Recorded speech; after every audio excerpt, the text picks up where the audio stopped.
It's me, Bobby Brown. Hey, what's up? I'm Kelly Rowland. Hi, this is Chelsea Clinton, and you're listening to me on That Total Mom Sentence. According to Medline Plus, most American children spend 3 hours a day watching TV. Added together with all types of screen time, this can total to 5 to 7 hours a day. Screen time is known to hinder focus and may cause ADHD, impair social and emotional development, and disrupt sleep patterns. Today's guest, Dr. Allie Ticktin, has become a dear friend and has dedicated her life's work to helping children and parents get off their screens and focus on play. It's what our biological needs call for. Dr. Allie Ticktin's mission is to empower children and their families through sensory play so that they can thrive through childhood and beyond. Allie is the founder of Play to Progress and author of the book Play to Progress, where she provides parents with an overview of all 8, yes, that's 8, senses, and gives parents ways to enhance those senses at home. Dr. Allie uses the science of child development and the joy of play to boost children's confidence and enhance development within all areas of their life, from social, emotional to physical and academic. Dr. Allie believes that the best way to support children is by arming their parents from inception with the knowledge and skills necessary to encourage their child's development for success through childhood and beyond. Dr. Allie began her work in pediatric development at the University of Michigan, where she earned her BS in movement science, and continued her studies at USC, where she received her master's and clinical doctorate in occupational therapy. She is certified in sensory integration and hopes that one day quality open-ended play will be considered just as important as learning your ABCs. Dr. Allie, welcome to That's Total Mom Sense. Thank you for having me. I'm so excited to be here. Well, I want to start with a shout out to our common friend, Candace Nelson. She is the founder and CEO of Sprinkles, cult classic cupcake brand, and Pizzana Restaurants, and the author of Sweet Success. And she and I met in Phoenix at the No Woman Summit. And, we hit it off. We had been in touch before then because she has been on the show. And she said, you have to meet Allie. And when we did, it was like electric. I'm so glad she put us in touch and made this happen. So Candace and her husband, Charles, they have 2 boys. And when I was in grad school, I moved to LA. I'm from the Midwest originally. And I was like, okay, I need a job, right? Like I'm in grad school. I have Fridays off and we got weekends off. And I was like, I need to make some money. Like I'm living off student loans. Like, it's expensive here and I need a job. And I was like, what could I do? Really, my only skill set is working with kids. And so I was like, I'm going to just find a family and at the time I was thinking of like the occasional babysitting job. And I was like, I'm going to find a family to babysit. And I heard of this website called Sitter City. Mm-hmm. And I was like, I'm just going to put my information on Sitter City and I'm going to find some families to babysit and I'll make some extra money to, help me get by. Some spending money and different things like that. So I put it on and this woman named Candace reaches out about her 2 boys. This is what's so funny. When I went for the interview and even started working for them, I had no clue they owned Sprinkles. Yeah. I really didn't know. But I ended up nannying for them, just really got to know the family really, really well and became really enmeshed in the family. And then one day they said, finish school, and they were like, let's go in business together. So I'm a really big believer that the universe has a plan for you and there aren't accidents. Like everything really does happen for a reason. And I have so many things in my life that are these wild things. The fact that I have this company and it all started with a sittercity.com. I want to switch gears and talk about one of my favorite books. And I was reminded of it when I was reading your book here, Play to Progress. This favorite book of mine, I'm sure you know it, is one I read in 7th grade. It's called All I Really Need to Know I Learned in Kindergarten by Robert Fulghum. And I had to read it as part of a reading and writing workshop class.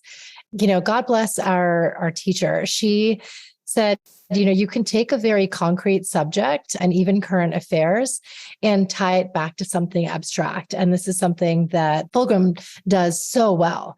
And so I remember my essay, it was on the Persian Gulf War. And I was just talking about why wars happen in the first place based on, countries having different religions or ideologies or politics and so on. And I took it to the abstract and what you learn in kindergarten. And I said, what if countries and leaders of nations could just have a big pillow fight and just fight like kids and end up laughing at the end of it and then move on past their differences? Right. Yes, it's totally facetious, but if you think about it, as adults, we don't know how to play nice in the sandbox anymore. In my childhood, I think of how everything came back to play for me, and play really was my therapy. No matter what chaos was going on in the home, in my life, and not that it was so chaotic, but I always would come back to play. And I was very lucky that I lived on a street growing up where everybody just was always outside playing. First of all, we were always barefoot. I laugh about it because I'm like, we never had shoes on. We were running around the street without shoes on all the time. Yeah. And I'm like, we never had shoes on. In the summer, we had bathing suits, no shoes. We could be on a bike. I mean, we'd wear a helmet. I remember that. But it was like a helmet and no shoes and pedaling. Oh my God. I love it. I have a quick fact to say about that. A friend of mine she's a pediatrician, in fact, went into dermatology. She believes in all things kind of holistic and healing. And she said there's something very special about feeling the grass under your feet and your toes. It makes you feel connected to the earth. We never really feel the ground underneath us anymore. So, the fact that you did this as children so intuitively, that's a great thing. That's not something we see anymore. And in my childhood growing up in the Midwest, and one thing that I think really helped me get through many hardships was play. And I think about it even so as I got older, things shifted in my life and I started to make sense a little bit more of how my family looked. By that, I mean, dad was in Texas, mom was in Michigan, and what that meant back and forth. And my dad, despite being in Texas, was the best father. This was before Skype. And I remember we had a fax machine for my mom's work. We used to sometimes fax my homework to him so he could do homework with me over the phone. Oh, wow. Oh my goodness. God bless him. That's a big amazing. So we've always made it work. And I would go there for the summer in Texas. And we always had this still very, very close bond. Him and I had a very, very special bond. And when I was a teenager and making sense of my world, and of course, like teenagers do, I started really making sense and putting things together of what's happening in my world. Why did you go to Texas? And given that my mom then was in Michigan as a single mom, she worked a lot. And so that meant I spent a lot of time alone. That's when I would turn to my dolls. I would play dolls by myself for hours. And luckily I had all my friends on my neighborhood. But at this time, as a teenager, my dad and I were fighting. I was mad. I was resentful, probably.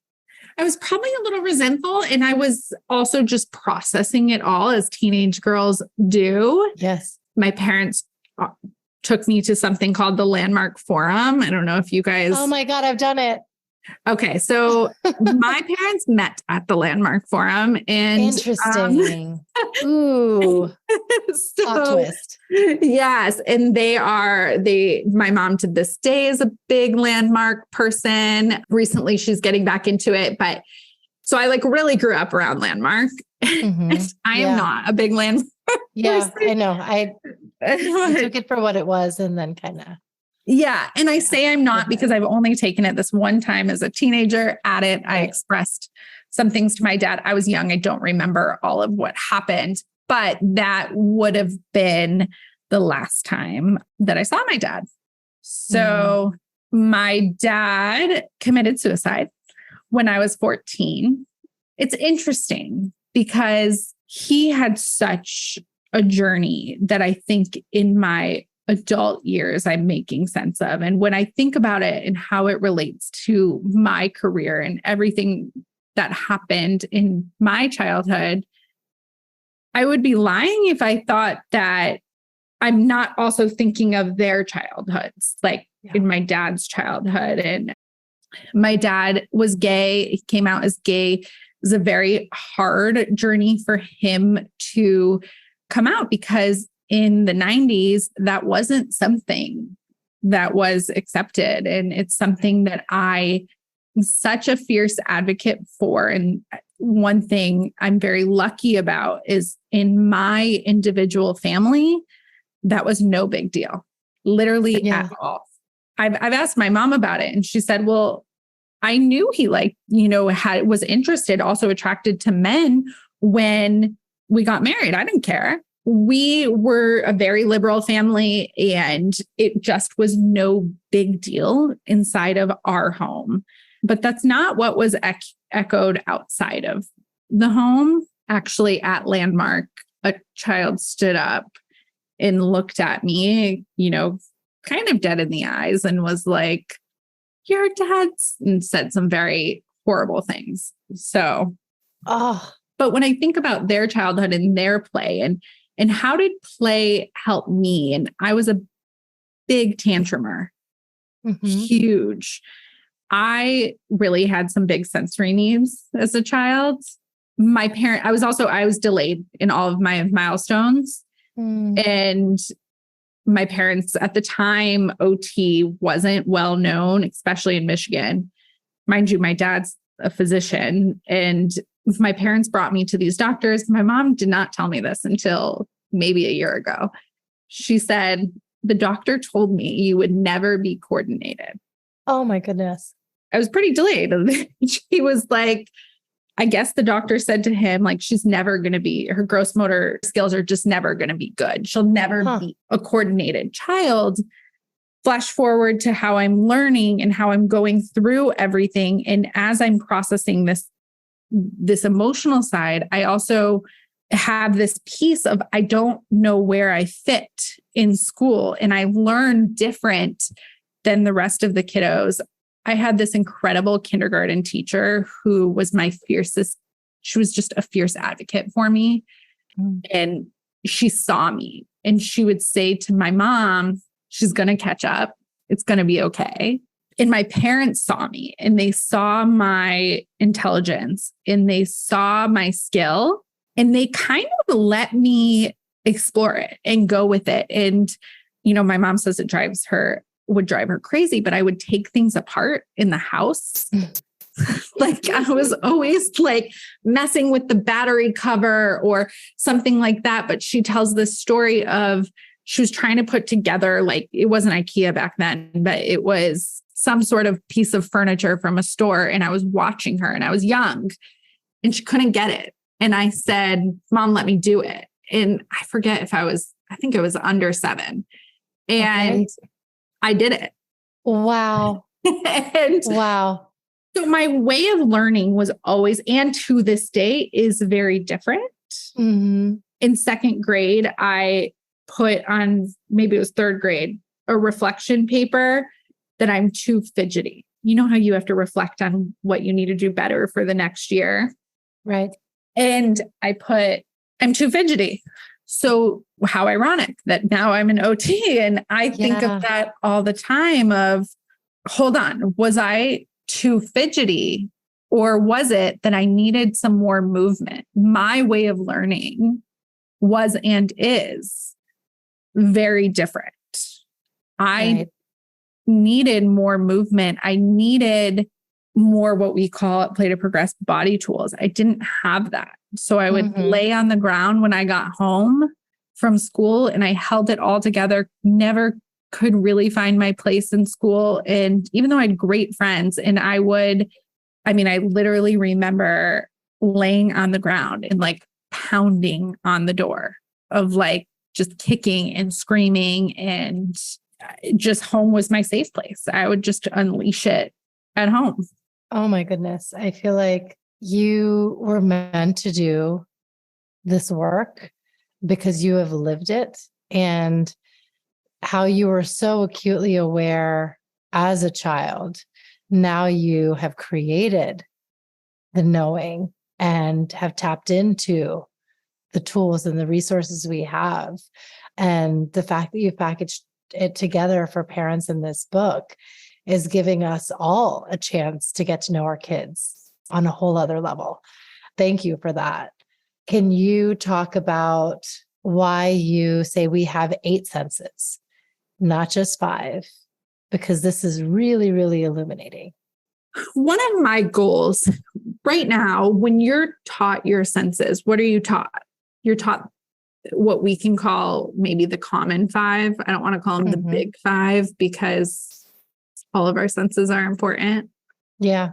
But in reality, we have 8. We have these 3. I hate this, that they're called the hidden senses, but they are called the hidden senses because they're not known. I think I'll kind of call them the lesser known senses because they're so important for a child, 1, to develop, and 2, to understand their body and who they are. That's the piece that comes back to my childhood is I didn't understand who I was. And I was so self-conscious of, I can't jump into the volleyball game and things like that. But we have these 3 senses. One is called the vestibular sense. A lot of people have heard of vestibular with vertigo, but it really is so much more too. Our second hidden sense is my personal favorite sense. It is called proprioception, and proprioceptive input is very, very calming. Our third sense is interoception. Interoception is one that I see is very important for emotional regulation. All of our senses and how we process senses are very important. How we process sensory input is very important for emotional regulation. But interoception is understanding your internal awareness. And this is why it's so important. Many of us don't understand what our body is telling us. So an easy way to understand interoception is, do I understand I have to go potty? Right? Do I feel I have to go potty? And do I get that? I want to start from the beginning and kind of go through the development of a child. And then that way we can tackle what we should be aware of and help them with at each phase. In utero, is there anything that we can do to help our child's development? Development really does start in utero. And one thing I want to be careful with this question is not to make any parent feel like anything they do is their fault. Yes. Because there is only so much you can do in utero to keep the baby healthy. Of course, that's where our nervous system, our sensory system, that's where everything begins. It's really in utero, which is actually amazing if you think about it. Oh, yeah. I remember I would put headphones to my belly and, play soothing instrumental music, or in India, we have these, it's like hymns and prayer songs, bhajans. And I did believe, I was like, I feel like, my twins and then my younger one can hear this, and they would kick and everything. So I feel like it was doing something. And what I think is so special is the bond between a mother and their baby immediately when, you give birth. So all of this development starts in utero. Now, as soon as your baby is born, we want to be really active about their sensory system. We want to immediately begin exposing them to sensory input. Right. We want to get them in tummy time. If you sing to them, talk to them a lot. Yeah. All of these pieces, we want to make sure we're doing. Right. My best friend just had a baby, and she actually was also pivotal in Play to Progress. She helped me get Play to Progress started and worked for us for a number of years. And I learned so much from her, but we also just really have a very special bond. And her husband has made a diaper change a really special time for their infant. Oh, I've never seen a baby love diaper changes so much. And it's because it's this special time where dad talks to me and engages with me and does these special things with me. So even something as small as that, like that is a perfect example. They're developing by moving and engaging their senses. So sensory play is actually critical for brain development. Yes. It's really important. And this is what concerns me, I'll be honest, about where we're going with some technology.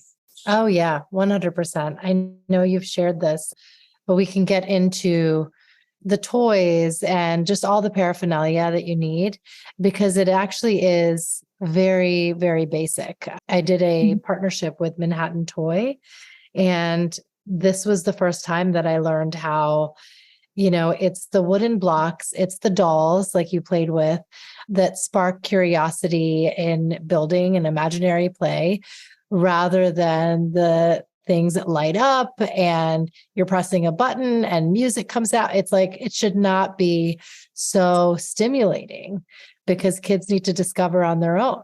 Exactly. So you just hit the nail on the head. So here's where I say I'm concerned. First, I'm going to go with baby equipment because that's actually what you buy when you're pregnant, right? Everyone registers, especially your first pregnancy. You are like, what do you need? What do you need? What do you need?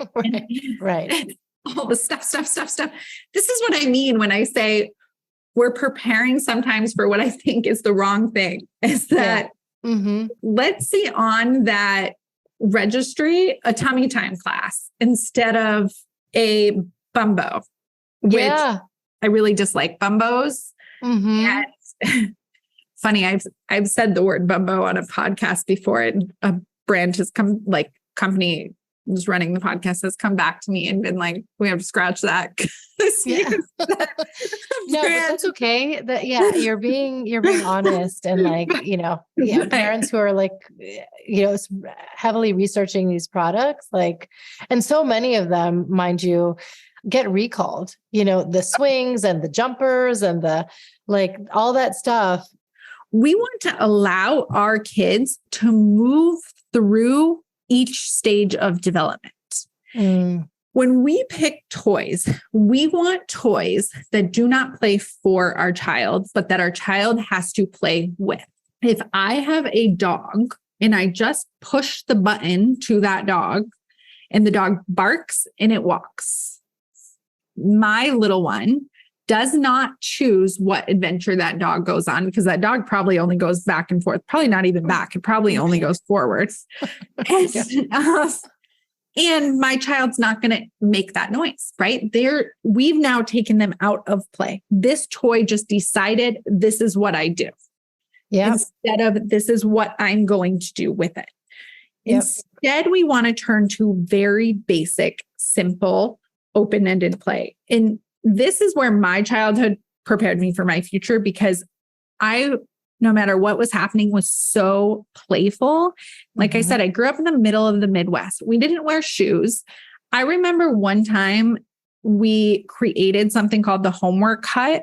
We all had really big yards and we would go back in the woods in this little woody area. It wasn't that far back. It was in someone's yard, but go in this little woody area and we would take sticks and boxes and different things and make desks. And we would cool. After school, we called it the homework hut. We would meet after school and do our homework together in the homework hut. Oh my God, I love it.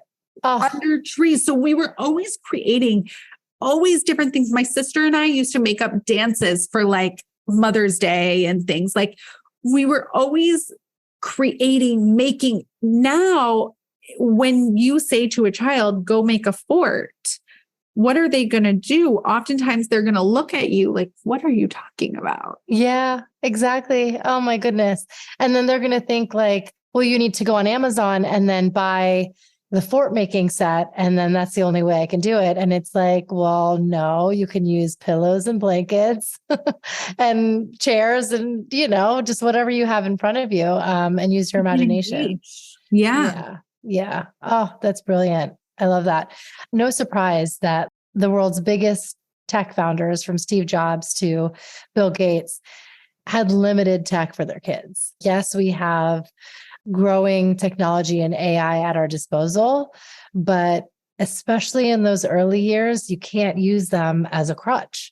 It's only going to stunt them. So yeah, I think that's just really important for us to know. And so let's talk about 2 and up, when I know many of us, including me, introduced screens. And, my kids watched a lot of CoComelon. A lot. It was just this built-in babysitter.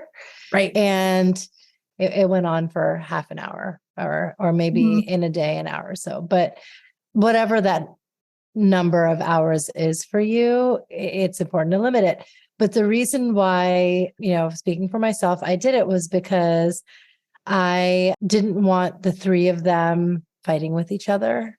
I didn't want to have to police, because it's like, this one took this toy, then, it's like snatching, pushing, all of that would ensue. And then the other side of it was, I just didn't want them to make a huge mess. So that's on me. I get it. But when I would choose to put the TV on, it was like, okay, at least for this time frame, if I'm trying to finish a Zoom, they're going to be right where I left them. And I know a lot of parents would agree with me that they do the same thing. Tell us what our alternative is, because we know it's not ideal. Yeah. So I do think the more we practice independent play, the better kids will be at playing independently on their own for longer times. So that's one thing to remember, is taking that step back. I often say, if you're going to use the screen, turn to shows like PBS. CoComelon in particular, it's flashing and screens and quick, especially if it's on the iPad, it's right in their face. So try to watch it on a TV in a slower show, like the shows from our childhood. Yes. I have introduced them to Sesame Street and stuff. Yeah. Which they like. Yeah. A lot of them now are back on Netflix. Yeah. Yeah. It's true. If you are going to do that, and I fully get it, Now, our goal is, how do we get them playing independent for longer periods of time, right? Right. This actually comes back to what we were talking about before. It comes back to this ideation, right? We first have to give them the opportunity to play starting really young and practice that skill so that they can then, as they get older, play independently for longer periods of time. The toy that I love, actually, and I think it's a really good independent play toy, is Magnetiles. And I know they're pricey, but I really do think it's a worthwhile investment, because 1, they're easy to clean up, super easy. Kids can create many different things with them. They really grow with the kids. Legos are another great one. And so if you are needing more of a quiet playtime and they are struggling in that imaginary piece, then turn to something possibly a little more structured, like Magnetiles. And maybe you even say, build me a house, and give them that starter point. To bridge that. If they can't quite think, this is what I build on my own, then let's start them off. Yes. With the eventual goal is, we want them to come up with it, right? Now, Mhm. siblings are going to fight. Yep. Not going to lie to that. And sometimes siblings need their own space. And so sometimes it's you go in the living room and you go in the dining room, That's great. Yep. Yep. That's your space with these toys and that's your space with these toys. And mom's going on a Zoom or whatever. Yes, it is, exactly. Exactly. I love that. But then it's okay to have them, unattended. Because for me, I had a 2-year-old and 2 3-year-olds. When they're young, you of course have to be attending them. And that's much more for older kids who can be alone and playing for a little bit longer.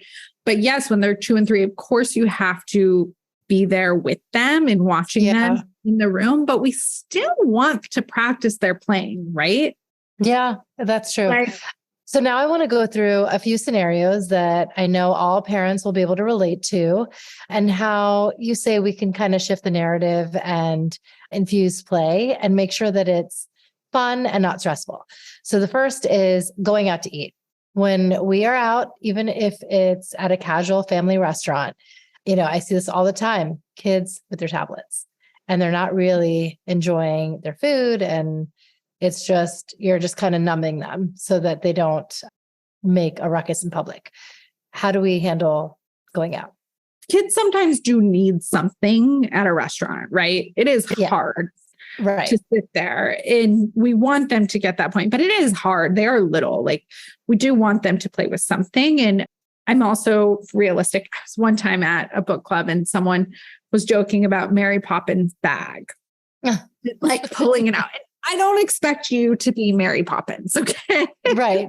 But instead, bring it back to when we were kids. Do you remember what we always did at restaurants? We colored on the menu. Yes. And I know a lot of restaurants no longer give that option, but that is the easiest thing to bring. And actually, Melissa and Doug, they have all of these really quick little travel games. Mm-hmm. And some of them, they have something called a water wow pen. Oh, yes. I know this. This is the easiest, most fun little thing. Yeah. So pulling something like that out rather than going to a screen and just having them days away and having them there while they're waiting for their food. Maybe they're playing with the water wow. Yep. And then when their food comes, we want screens away. Yes. So then we're engaging with the family. Right. We want toys away. So at that point, then we're all eating together. But I do get it. It is sometimes hard. You want to play while you're waiting for the food and all of that. Great. Bring a little thing. The other thing I want to say is it's okay if your little one acts out in public, because everyone understands. And if anything, I commend you for bringing them there and letting that happen rather than just avoiding the scenario or putting an iPad and being like, no, we have to act perfect. Let's shift our mindset a little bit to it's okay if they have a tantrum in public. And you know what? Right. They will. Right. Exactly. What about going to the grocery store? Again, kind of making sure that we have it be fun and playful. Yeah. So talk about sensory input. The grocery store is the best opportunity. There's so much you can do at the grocery store for a child's sensory. And it can be very overstimulating as well. So knowing if your child, is at the point they can handle that. Here's what I'll say. You're not going to go on a big day of errands if you know your little one's maybe getting sick or they're really tired and they're not at their best. So you're choosing when to take them, of course. Right. But I do think it's really important kids are brought on errands because, again, this all comes back to skills. The more that they can be exposed to, the more sensory input they can be taken in. Put your baby in the cart, let them sit there and look at everything and hear all the noises and feel how it feels to be pushed in a cart, all of those things. And as they get older, if they do have those little carts, I know it's going to take longer, but those are amazing. There was an Instagram reel that I came across where this dad did a hack, and instead of pushing the cart with the baby facing this way, he turned it around and said, "Let your baby drive." Right. And I was like, wow, that's so cool. So now the kid is facing out and thinks that they're driving the cart and they're That's seeing the amazing. tomatoes and the bananas and everything in full view. And yeah, I feel like there should be handles on the other side so they can do that. Yeah. And the other thing I think about is, I was just at a conference, a feeding conference, and they were talking about like bringing kids to the grocery store and let them pick, be a part, with some of our kids. Like I've done meal planning and different things with families, like let them go to the grocery store with them and they're part of that decision making because they're going to then be so much more excited during the week. And now I know it gets hard sometimes in the toy aisle. And I say this about Target. This is a little joke of mine because how many of us go into Target for one thing? Yeah. It's so true. It's like just avocados. Just kidding. I spent $300. Then until we blame our kids Yeah. the toy aisle and all of a sudden they want a toy, but I'm guilty of mugs. So I go in the mug aisle and all of a sudden I'm like, oh, that mug's cute and that mug's cute. Right. I can't blame a little one for also wanting a toy. I have the same thing I struggle with. Yeah. And so it's then preparing them a little bit more, just like we have to prepare ourselves not to get the mug. You prepare them of we're not going to get the toy. This isn't available to us at the moment, but then get them excited of like, you need to help me pick whatever it is you're there. If you're there for towels, like which towel do you want for your bath? Whatever it is, if you're there for soap, let them pick which hand soap they want, which toothpaste they want, things like that. Cool. I love it. And now what about waiting in line?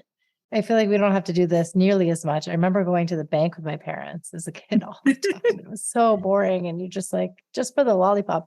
But let's say, you're in line with your kids. What can they play while they're waiting? We use what we call body tools. You may know them as fidgets. I am a really big believer to always have one in your purse, but it can be anything. So I can make my scrunchie into a body tool and start twisting it, right?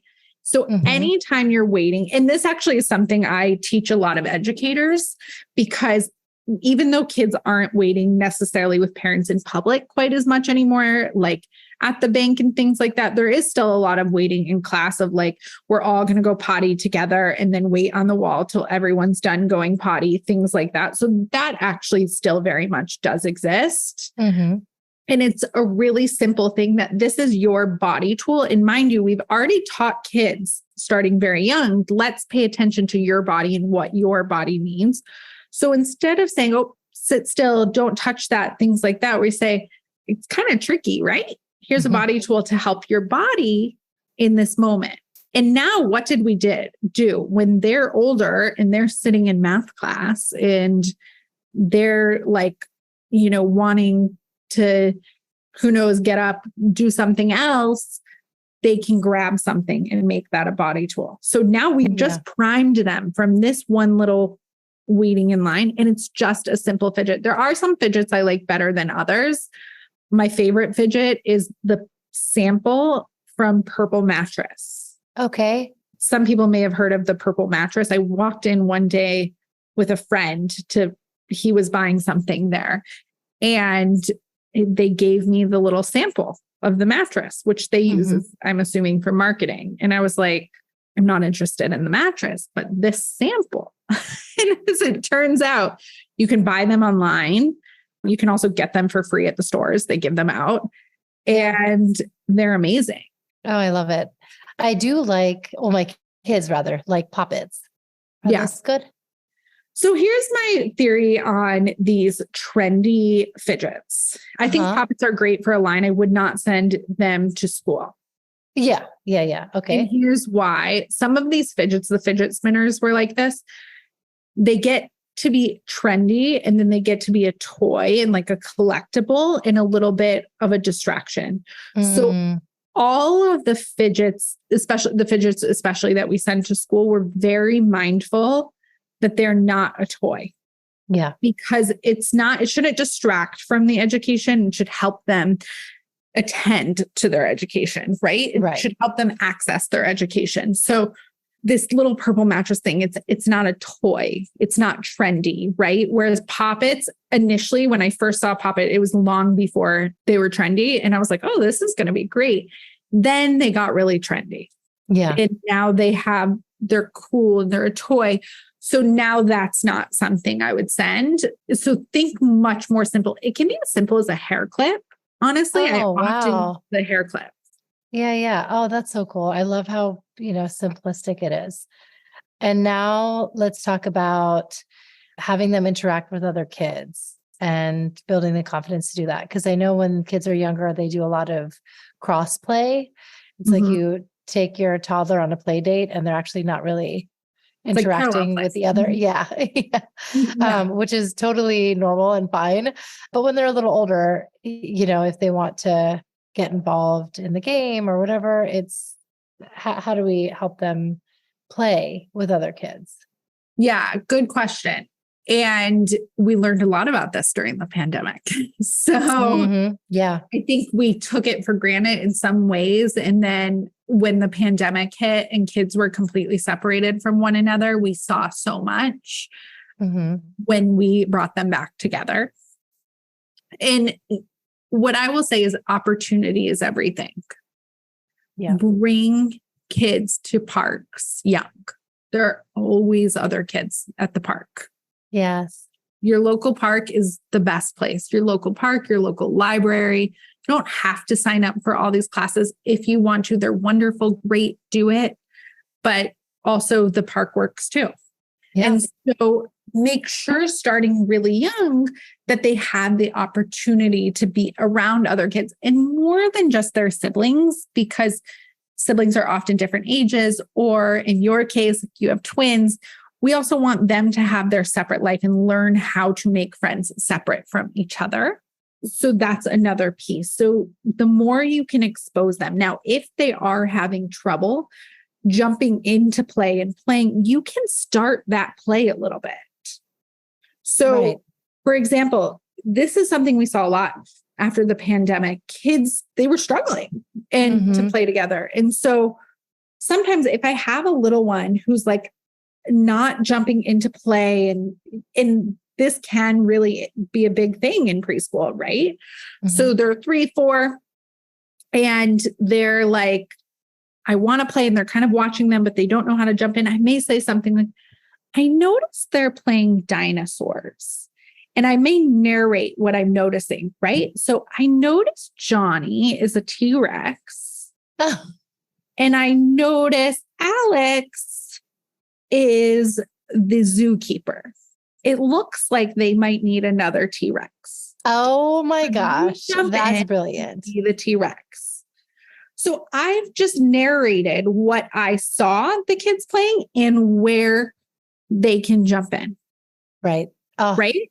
That's so nice. And then would you say parents, we don't do this nearly enough, but like we should be doing the fun, crazy things like let's roar like a T-Rex together. Let's walk like a cat. Like, oh my goodness. So you know what I tell parents all the time? Okay, so I'll tell you, I love camp. I believe camp is like where kids' lives are changed. Yeah. I dream of like one day in my retirement starting a camp, and I just believe it's the most special place and where kids really, really connect. And I just love it. So because of that, I've worked at many camps, and especially Paul Newman's camps. He has a network of camps called the Serious Fun Camps. I worked at one called Double H while I was in college for a year. And then when I moved out to LA, I got involved in the one out here called the Painted Turtle. And if ever you need an example of an adult tapping in, go volunteer at one of these camps. And you see adults being so silly. And so I'll always say to parents, tap into your inner camp counselor. Yeah. Like tap in and get silly. Be hysterical. Be funny. Chase them. And I promise you, it's going to be therapeutic for you to get that inner child out. Right. And this is a big one. And I'm sorry to all parents. be okay with the mess. I know. That's so hard. I know. And you know what? We're so, I think, like mess averse that it's one of these things, like, let them get messy. And I will tell you, like, my mom one day called me after a day with my nephews, and she's like, they just like to get so messy. Like, I don't remember you girls getting that. And I'm very tactily sensitive. And I was like, no, that's good. Like, let them get really dirty. There's a connotation. Sometimes I think people are like, oh, I don't want my kid to look dirty. I'm like, no, yes, you do. Right. Yeah. Like, my future kids are going to be the dirtiest. Yes. Oh, that's so sweet. Get messy with them. Show them it is okay to get messy, because sometimes if a child sees their parent like always cleaning up and always wiping and things like that, they don't feel they have that permission. They're going to imitate that a little bit too. And so, and not saying all the time, they may not. Every child's different, but we want to give them the permission to be like, we're just going to go wild, you know? Right. Oh my gosh. You are inciting a change in me. I'm going to show them that I can be the fun, messy mom too. I wanted to just touch on the fact that Play to Progress is not only a book, it is also a brick and mortar location, right? Yes. And so the book is Play TO Progress. The company is Play the number 2 Progress. And we do have locations in Los Angeles, and we have a variety of services. So, we of course have individual occupational therapy. We also have group occupational therapy. We have preschool. We have parent and me classes. We have kind of just open fun classes like our messy play class, which is really popular. And we joke it's really popular because we let them get so messy, and then parents don't like to like get that messy at home. Right. It's like they come to us and it's totally okay to make that giant mess. So we have a variety of different classes and also therapy as well. So feel free to check us out if you're in the Los Angeles area, and hopefully one day we will be all over the nation and you'll be able to check us out there as well. Yes, manifesting that now. Oh my goodness. I just really loved the book. I want to touch on a few fun things that I've incorporated. One is the laundry relay. I already have my kids helping with laundry, but to make it a little fun and competitive, it's just game changer. And then the other thing is loopy letters. Love that exercise. You can use string, you can use pixie sticks, but it's like, why not have your kid be introduced to letters in a fun way where they have to kind of find them? And so, yeah, there's just so many great exercises, 90 exercises to be exact in the book.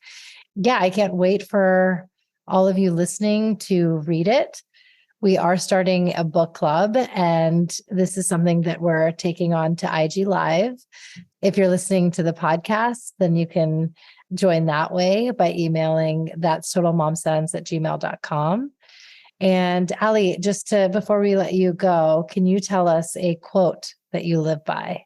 So there is this Albert Einstein quote and he said, play is the highest form of research. And I think there's nothing more I could agree with, to be honest. I think both in my personal life, in what I've learned from my childhood and where it has led me today, everything has always come through play. And I learn about myself through play. And now it might look like jumping through the waves. And it's where I challenge myself. Yes. Oh, and it's something that not only we can encourage our kids to do, but as adults, we have to do more of that too. So thank you for inspiring that in us, Allie. Awesome. So happy to have you on the show today. Thank you for having me. Thanks for listening to my interview with Dr. Allie Ticktin. Allie, thank you for your insights and wisdom. I absolutely love this book, Play to Progress. It's one that I keep at my nightstand, and It's a daily source of inspiration on how I can change how I interact with my kids and make sure to infuse some fun and play every single day. You can follow Allie at play2progress.com, and you can buy her book on Amazon or your independent booksellers and join our book club. We launched it on Instagram, and it's That's Total Mom Sense and Play to Progress coming together. And we're going to have a meeting to discuss the book and go over your specific scenarios in parenting and the like that Dr. Allie can help with. She's here for you, and she will help you navigate all those struggles and get you those solutions that you've been seeking. You can follow me at Kanika Chadda Gupta and on my website, that's totalmomsense.com, and subscribe to the show wherever you listen to podcasts. That's Total Mom Sense. We're also on YouTube as podcasts, so you can watch videos of the episodes you love. I am so honored to have you part of my community, and I'm glad to be collaborating with experts like Dr. Allie to serve you better. As always, trust your mom sense and dad sense. Stay strong, super parents. I'll see you next time.